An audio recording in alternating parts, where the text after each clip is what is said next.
अफगानिस्तान में आए भीषण भूकंप से अब तक 600 से ज़्यादा लोगों के मारे जाने की खबर है, जबकि 1500 से ज़्यादा लोग घायल हुए हैं।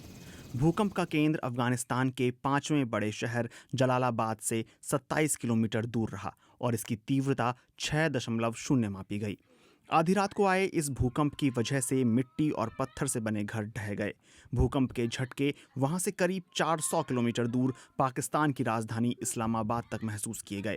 भूकंप से दूर दराज के पहाड़ी इलाके प्रभावित हुए हैं, जहां मोबाइल सिग्नल की लिमिटेड कवरेज है और पहले ही भूस्खलन से सड़कें बंद हैं। घायलों को मलबे से निकालकर हेलीकॉप्टरों के जरिए सुरक्षित जगहों तक पहुंचाया जा रहा है और बचे हुए लोगों की तलाश जारी है। राजधानी काबुल में स्वास्थ्य अधिकारियों ने बताया कि बचाव दल दूर दराज के गांवों तक पहुंचने की कोशिश कर रहे हैं। समाचार एजेंसी रॉयटर्स ने स्वास्थ्य मंत्रालय के हवाले से कहा कि कुनार प्रांत के 3 गांव पूरी तरह तबाह हो गए हैं और कई दूसरे गांवों में भी भारी नुकसान हुआ है।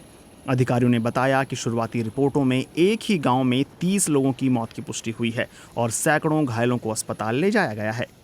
राहत कर्मी पाकिस्तान की खैबर पख्तूनख्वा सीमा से लगे इलाकों में लोगों को तलाशने में जुटे हैं। तालिबान के विदेश मंत्रालय के एक प्रवक्ता ने कहा कि अब तक किसी भी विदेशी सरकार ने राहत और बचाव कार्य के लिए मदद की पेशकश नहीं की है। अफगानिस्तान अक्सर जानलेवा भूकंपों की चपेट में आता है, खासकर हिंदुकुश पर्वत श्रृंखला में, जहां भारतीय और यूरेशियन टेक्टोनिक प्लेट्स आपस में मिलती हैं।